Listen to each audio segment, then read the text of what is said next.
How's it going, guys? So it's been a while since I've posted anything, uploaded anything. Got it, man. Facebook, YouTube, Instagram, whatever. I've been all over the place, right? But what I'm trying to say is it's been a while since I've uploaded a video, like an update or any kind of, I guess, just something to keep you guys posted on what's going on, right?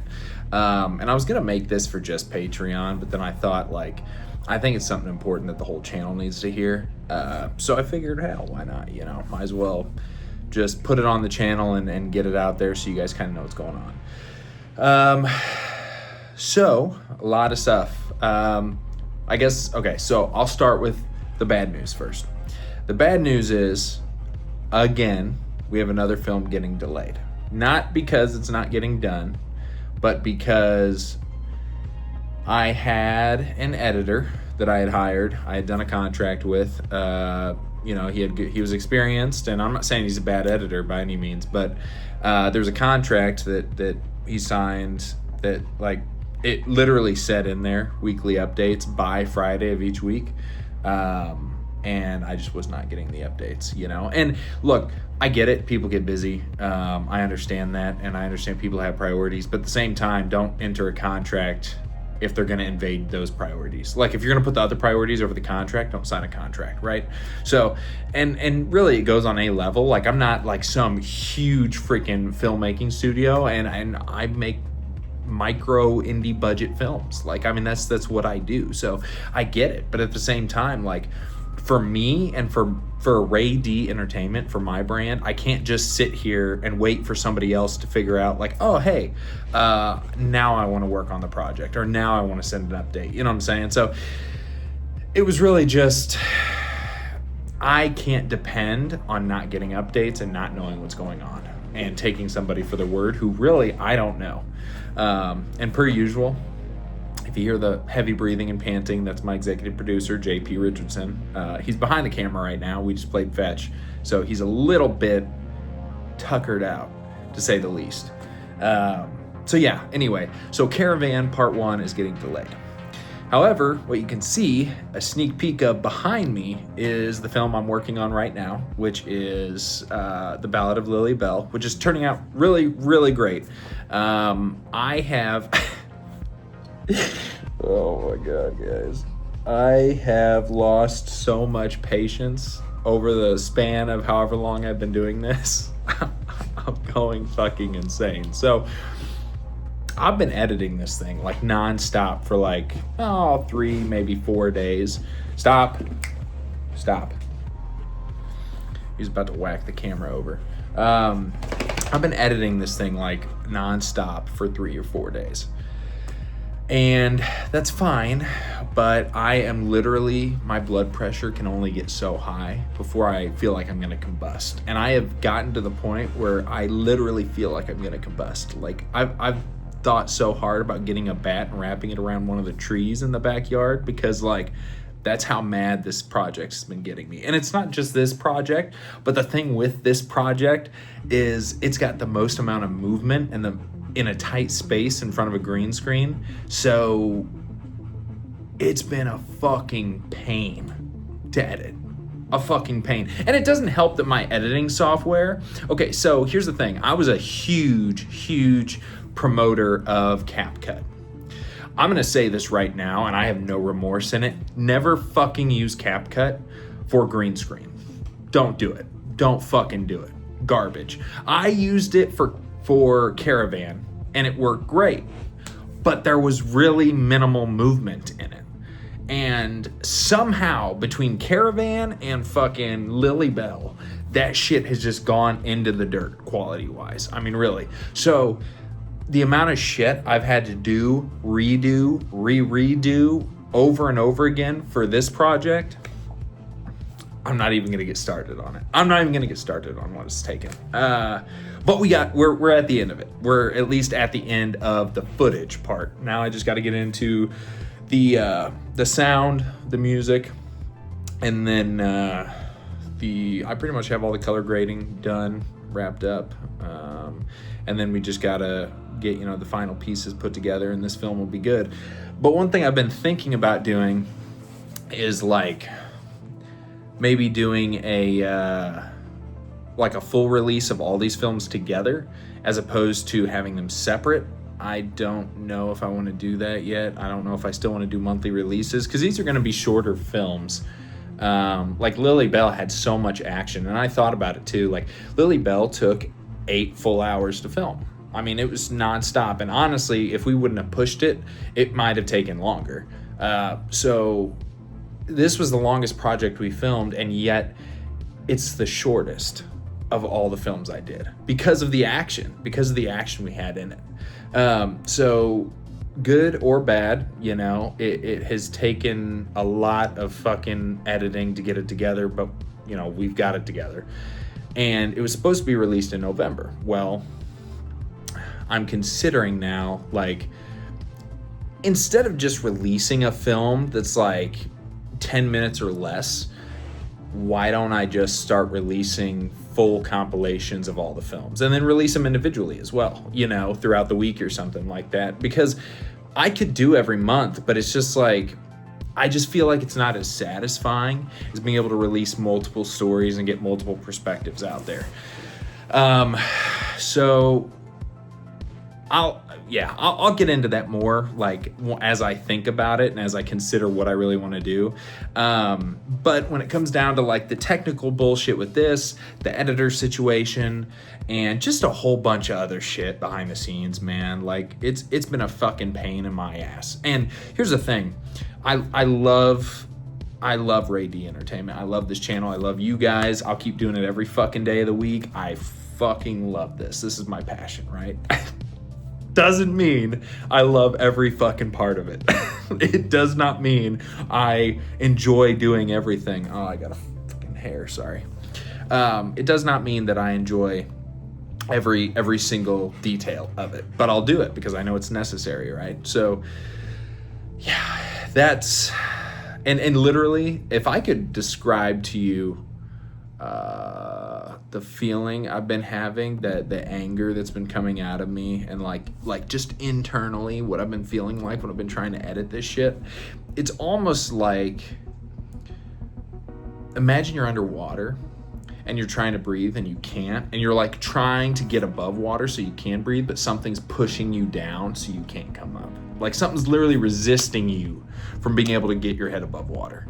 That's how this has felt. I mean, it has gotten me so enraged that, like, because most of the problems I've been running into, especially on this project, is it's like shit that should be so simple. It's like, or you did it right and then you press one wrong button or do one wrong tweak and then it counteracts the progress you just made, and then when you go to undo it, it fucks up the whole thing. I don't know, guys. I don't understand how a computer can struggle that hard to do its fucking job, but that's how it is. User error, right? I can only look at myself and say I'm the one doing it. So, but we've pushed through it. And okay, so a lot of this green screen stuff, I have to mask the characters, so I have to cut out the characters and then get rid of the whole background, so just the character is showing over the background I'm going to insert, right? Tell me why. Tell me fucking why I go in and mask the entire character out, and then when I leave the project and I come back to the project, it's a star. It's a star mask. It's not the character cut out. It's literally, I shit you not, a fucking star on the screen over the character. So like there's a star shape, a part of the character on the screen. What the fuck, CapCut? Like, what is going on? And user error. I mean, if I'm fucking it up, tell me, dude. But like, all I did was saved it and exited out and then came back to it the next day, and it's all fucked up, dude. Makes you want to fight the computer. It really does. But it's like, oh yeah, who would I be hurting there? You know, like how much is that going to cost to replace? So that's been, and like I said, I've really only been chipping away at this for the last 3 days because I just fired my editor on Saturday. So it's been 3 nonstop days, which most people are like, wow, 3 days, that's quick. Dude, if you knew for 3 days straight how much shit you've been doing, oh my God, guys. Oh, I can only take it so long. And the problem with me is, like, most people have no issues starting something and then taking a break and coming back to it. Do you know how hard that is for me? How fucking hard it is for me to start something and then like drop it and come back to it. Like, I have to see it through. And I think that's me being in the Marine Corps did that for me, is like, you're gonna fucking finish it before you move on. So I get it, but at the same time, dude, it's such a fucking pain in the ass, because the problems you run into are like small shit. They're like all shit that should be super fucking simple for a human being to understand, or whatever, right? And this isn't even AI. This is just fucking CapCut, right? Like, I'm ranting about CapCut and all the bullshit I'm dealing with. I'm not gonna do that. The purpose of this video is to let you guys know what's going on. So, Caravan is getting pushed back. However, I think I'm gonna throw all of our films together, which we have 6 right now that I got to put together, and then release them as a bulk, and then cut them into smaller films and release them separately as well, maybe within the same month. I still have content coming out, it's just not films. So that's fine. And I'm writing scripts for films that we're going to start filming in January, which is fine too. So it's not like we're not going to have stuff coming out, but it's just like, you know, initially I thought this green screen was gonna be 10 times easier because Caravan was 10 times easier to edit. The reason I hired an editor was because I looked at all the other content I need to start putting together and getting out there, and I thought, well, if I can free up the time of editing the film itself, then I could edit other things. I can make other things and put them on the channel, right? Didn't work out. So now I'm editing the film, and that's taking all my creative energy away from fucking everything else, because I'm putting it all into this. And when the fucking software is working against you, it just takes more energy. You know what I'm saying? So yeah, it's been a recurring thing, just an ongoing fucking shit show, but we're getting it together. We're getting it, you know, piece by piece constructed. And these films, the way that they're styled now. So with the green screen, like I said, Caravan was super easy to do when I did it. This has been a lot tougher because of how much action and movement there are. Like, we had William Rain on here teaching the girls, you know, stunt choreography. He was going through like the movements, the fighting techniques and everything to be able to do these. So like, these are mapped out movements, and when you're in a tight space, especially in front of a green screen and minimal lighting that's not tailored to the green screen itself, it makes the fucking end result really fucking complicated to put together. If I had a professional setup at the time, because now I actually have a setup that I'm gonna be able to use and make it work in post-production, but since I didn't have that at the time, I'm now on the back end dealing with all the fucking lighting issues and all the shit that should have been done right, they just weren't at the time. So that's what's been such a kind of repetitive fucking kick in the nuts for me, has been like just over and over doing this shit. And having to cut out all the green, and then it turns a different shade, or like some of the clothing is reflecting shades of green, so it cuts out the clothing when you cut out the background. It's such a fucking process, dude. Such a fucking pain in the ass.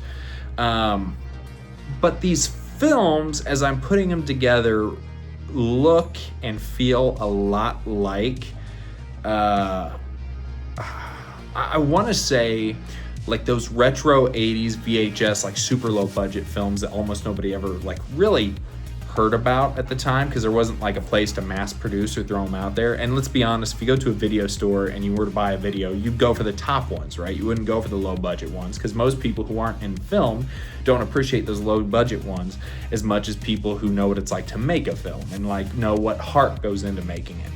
Now with YouTube and everything, you know, you can upload your films no matter what style they are, what budget they are, and they're gonna be really cool, and they're gonna reach a specific niche of people who appreciate and enjoy that type of art or that type of content or films.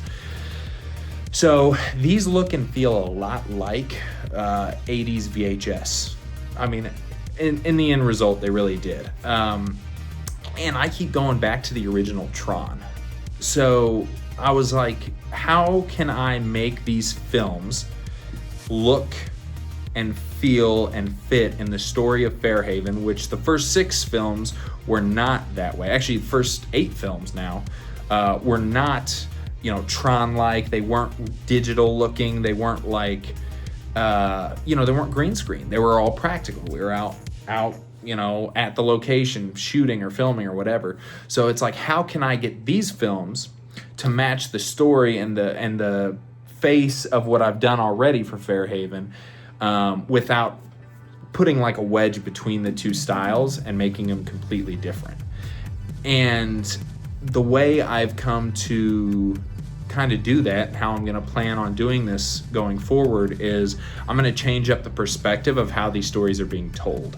I'm going to incorporate not a narrator for the films, but a introduction and then a outro. So at the beginning, there's gonna be an introduction to what the story is about to be, and then at the end, it's going to be pretty much like a follow-on explanation of what happened after the fact, leading into the next film or whatever. And if I could put any kind of a description on what they resemble or what those intros and outros are gonna kind of feel like or be like, I always go to the slideshows from the introduction of like Fallout, those games, which is like, they explain kind of the setting of the world, the characters, the story, and that's what I'm gonna be doing with these. And the narrator is going to be universal across all of the films because he's going to be a character in the universe as well. And it's a character I've introduced on Patreon as well as Facebook. I don't quite know how much I promoted it here on YouTube.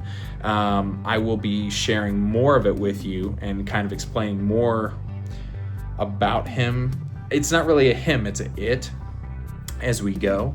But the character is not just the narrator. He's pretty much the librarian to this universe. He's going to be the storyteller. I mean, that's what it's going to be. He's going to be telling these stories, explaining what happened in Fairhaven, what has happened, what's going to happen, all these things. And these films themselves are going to be pretty much put together by the system that the narrator uses. So like I said, it's kind of complex for me to explain it to you without kind of showing you. So you guys will see once I do it what I mean.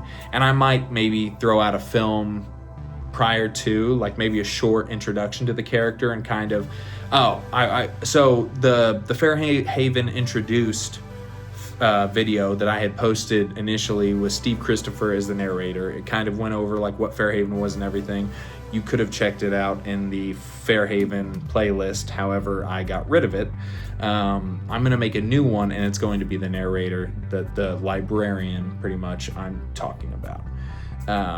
And then that character is going to be telling all these stories going forward. So, and I thought about going through the first, 8 films and adding him in there, but I thought the whole point is that those films are very different and you're more immersed in, like, you're at that location and with those characters in those films than you are in these. In these, it very much feels like you're watching a simulation, which I think is going to be really cool, and it's a lot of fun. Okay, it's a lot of fun to edit when it does the thing I want it to do, right? Like, when it does what I want it to do, it's a lot of fun.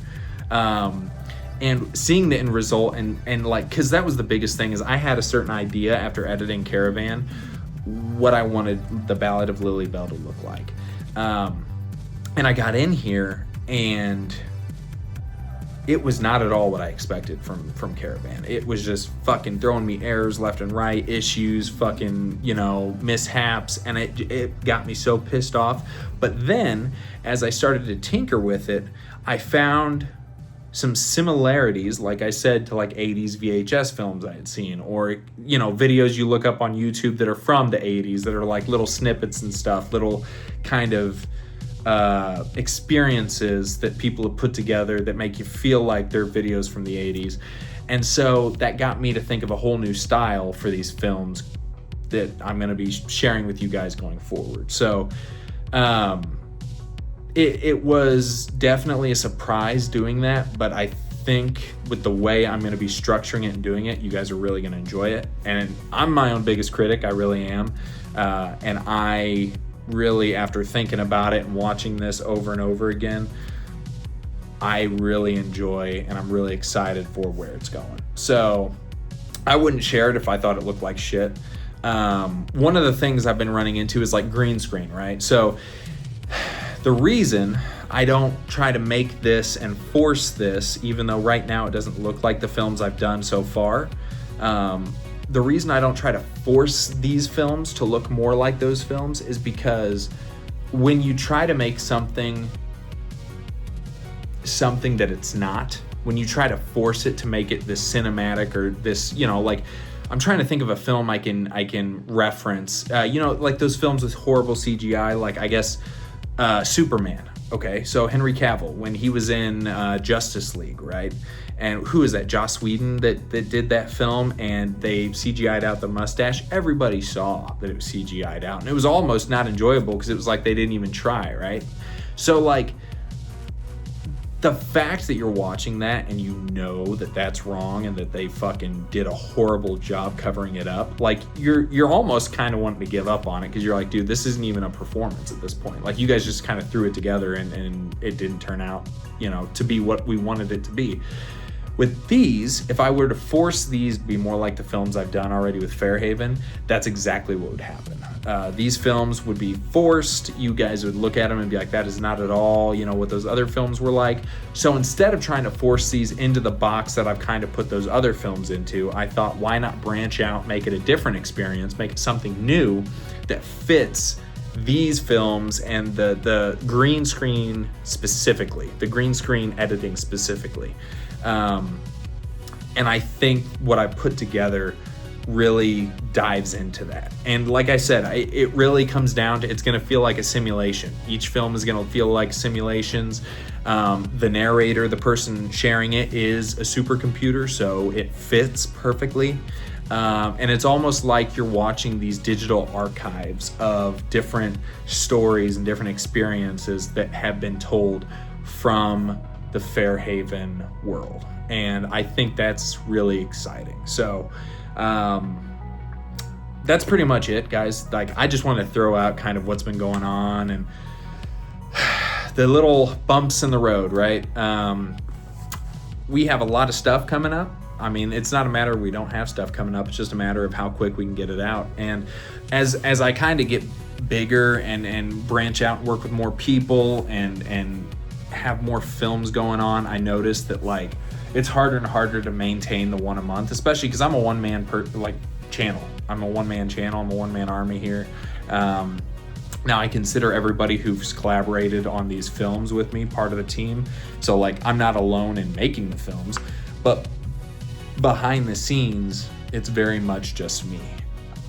And I can only do so much on top of making time for scripts to make films down the, like, in January, right? Like, I don't know if there's any artists watching this, you guys understand completely, but if there's not, the amount of creative energy it takes to sit down and actually focus in and think of a story is a lot. I mean, there's a lot of energy that goes into that. And when you take all that energy and put it into editing or content creation or postcards, let's say you're sending out merchandise or postcards or something to the people who supported the channel, right? Like, or advertising, like all that shit. When you're one person doing all that,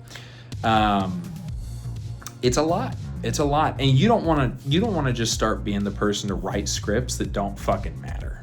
Like, and that's something too, is like, I want to write scripts that I want to write. I want to tell a story that I want to tell. I'm all for actors and stuff on set kind of pitching in and giving me their flavor of what they want this character to, feel like or be like. But when it comes to the story itself, I know what direction I want to go, and I'm not going to veer from that. So it's taken, I think I've gotten one script put together so far. So it's been a struggle in that case, but we still got 2 more months of free time to be able to do that. Free time. And so, yeah, it's it's going on. But like, I noticed, especially on the business side, man, is like, you want to be able to trust people.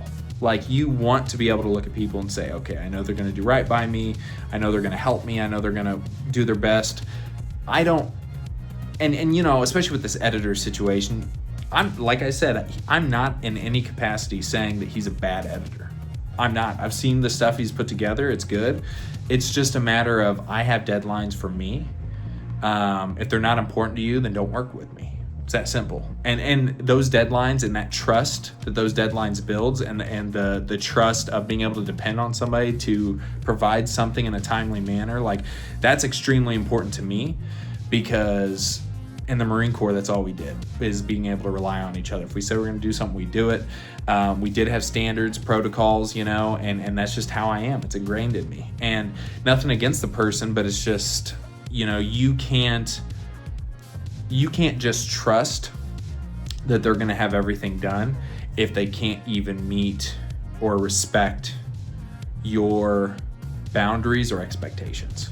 You know, you just can't depend on that. So I'm pretty hard. I'm actually very hard to work with behind the scenes. I also had a project that I was supposed to put together with a friend of mine who I've done some films together, and she had 2 or 3 films I was supposed to edit, and I just got to a point where I'm like, with all the shit going on with fucking, you know, the coordinating behind the scenes and the filming and then the editing and the advertising, all this shit that I'm trying to put together myself, I was like, man, I'm not gonna be able to have time for this. I'm not. And I didn't take a penny from him. That's the thing. And that's another deal with the editor too, is like, when you're paying somebody to meet the terms of a contract they signed, like, what do you expect? Like, and I would argue that I was pretty respectful and professional in the capacity of, I let them keep the money that I gave them up front. I didn't ask for it back, even though I think probably I should have got it back because they didn't meet the terms of the contract. I'm not going to waste their time. They did spend time editing it, so I'm going to let them keep the money. I mean, I am. It would be super rude to not do that. I mean, some people would argue, yeah, but it doesn't make business sense. Okay, well, that's fine. I chop it up to a learning experience.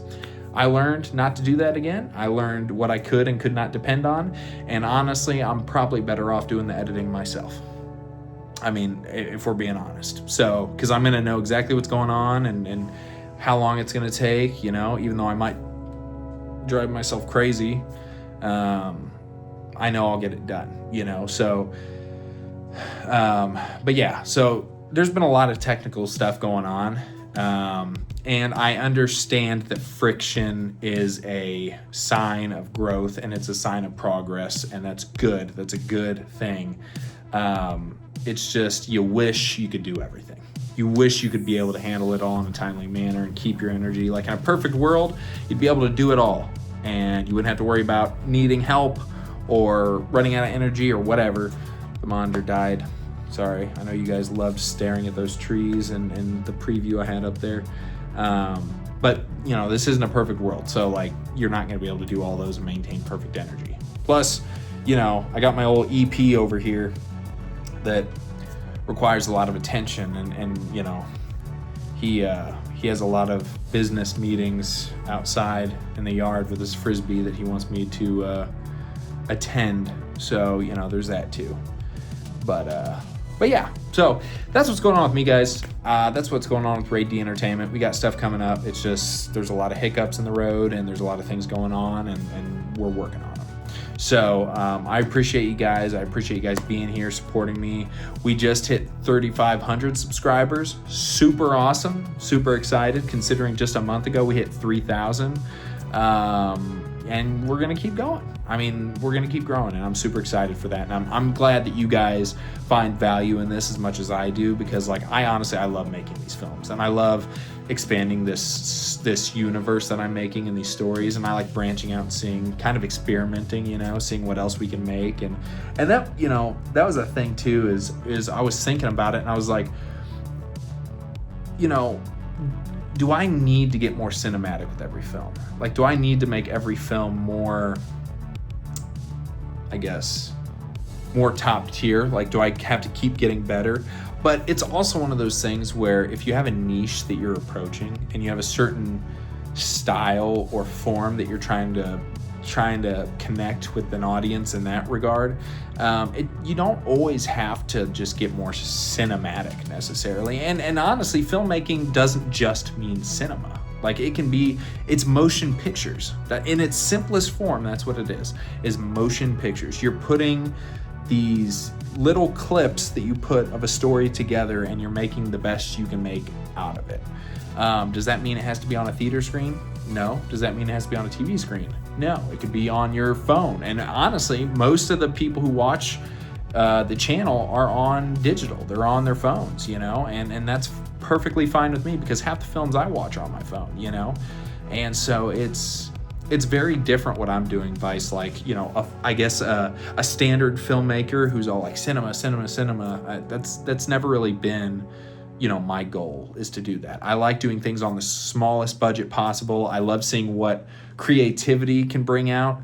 And sometimes, sure, that leads to technical errors, but I think I heard a quote earlier today, and man, I'm trying to think of what it was. It was, I think it was like, perfection is ideal to the human eye, but, oh man, what was it? Pretty much what it was explaining was, it was like, perfection is appealing, but lack of perfection allows for imagination. So if there's not all the answers and things aren't perfect, you get to use your brain to kind of put the dots together and think of, what this piece of art or what this content means to you. And that's how I am. I've seen some films that were like super low budget and weren't great, and I was like, you know what? I still enjoyed them anyways, So, yeah, that's, like I said, I'm gonna stop there. I could go on a rant. I got so much shit going through my mind right now. I just want to keep you guys updated. I want to let you guys know what was going on. And yeah, I will keep you guys posted as I keep editing and keep releasing these. And as always, I will talk to you in the next video.